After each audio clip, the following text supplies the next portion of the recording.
ఇంత holistic approach ఇంత ఎదున్న తర్వాత కూడా వై ఎందుకు ముందుకు రాలేకపోతుంది అని అంటే కనుక, నెంబర్ 1 సార్ చెప్పినట్టుగా, మన హోమియోపతిక్ డాక్టర్ గారు చెప్పినట్టుగా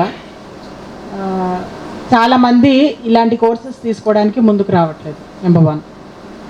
నెంబర్ 2, యునానీ మెడిసిన్నే తీసుకుంటే కనుక ఇండియాలో మొత్తం 58 యునానీ మెడికల్ కాలేజెస్ ఉన్నాయి. 58 యునానీ మెడికల్ కాలేజెస్ నుంచి ఎవ్రీ ఇయర్ ఈచ్ కాలేజ్ నుంచి 100 స్టూడెంట్స్ బయటకు వస్తున్నారు. Approximately 60 to 100. ఎంతమంది యునానీ డాక్టర్లు ఎక్కువ కలిసారు మీరు ఇప్పటి వరకు? నేనే ఫస్ట్. అంటే దీన్ని బట్టి మీకు అర్థమవుతోంది. సో ఈ డాక్టర్స్ అందరు ఎక్కడికి వెళ్తున్నారు అని అంటే కనుక, మీకు తెలియని ఒక పెద్ద క్యాంపెయిన్ ఏం నడుస్తుందంటే, ఇక్కడ ఆల్ ఇంగ్లీష్ డాక్టర్స్ ఎంతమంది అయితే హాస్పిటల్స్ రన్ చేస్తున్నారో అవన్నీ రన్ అవుతున్నది ఆయుష్ డాక్టర్స్తో. చిన్న హాస్పిటల్ దగ్గర నుంచి మొదలుకొని పెద్ద హాస్పిటల్ వరకు అన్నిట్లలోనూ not only Unani doctors, even homeopathy doctors also, Ayurveda doctors also, everyone are doing English practice. ఇదే అప్పటి నుంచి మీరు అబ్జర్వ్ చేసి ఉండొచ్చు, ఇంగ్లీష్ మెడిసిన్ అంటున్నారు కానీ అలోపతి అంటలేదు నేను. Because allopathy is Unani medicine word. ఇలాజ్ బిస్ జిద్ అంటారు అప్రోచ్ని. సో ఇంగ్లీష్ మెడిసిన్ ఏదైతే ఉందో వాళ్ళ దగ్గర ఎందుకు ఎక్కువగా అవుతుందంటే, వాళ్ళ మెడిసిన్కి వాళ్ళ ఖర్చు అయ్యేది ఎంత అంటే రూపాయి కన్నా తక్కువ. వాళ్ళు మార్కెట్లో ఆ మెడిసిన్ అమ్ముతున్నది ఎంత అంటే 100 రూపీస్ నుంచి 200 రూపీస్. అంటే రూపాయి ఖర్చు అయ్యే చోట వాళ్ళు 100 రూపీస్ నుంచి 200 రూపీస్ అమ్ముతున్నారు.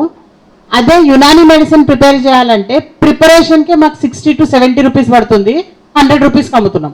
ఆ 30 రూపాయలు మా ఎగ్జిస్టెన్స్కే కావాలి కదా. ఇప్పుడు ఉన్న స్టాఫ్కి మేము మందు తయారు చేసిన వాళ్ళకి మేము ఇవ్వడానికన్నా కావాలి కదా. సో ఇంకో పెద్ద దెబ్బ ఏంటంటే యునానీ మెడిసిన్కి అడవులు తగ్గిపోతున్నాయి, మూలికలు తగ్గిపోతున్నాయి.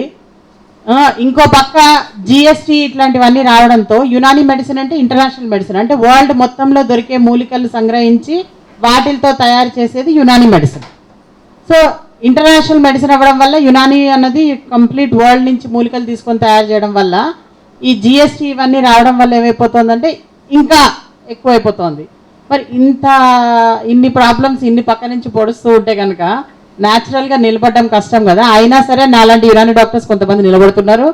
అండ్ ఇప్పటి వరకు మీరు అడిగారు కదా హోలిస్టిక్ అప్రోచ్లో ఎట్లా మీరు ఇది చేస్తున్నారు అంటే, నేను ఇందాక చెప్పిన 3 మొక్కలు ఏవైతే ఉన్నాయో ఇప్పటి వరకు మేము 24 హెర్బల్ మేళాస్ కండక్ట్ చేశాము.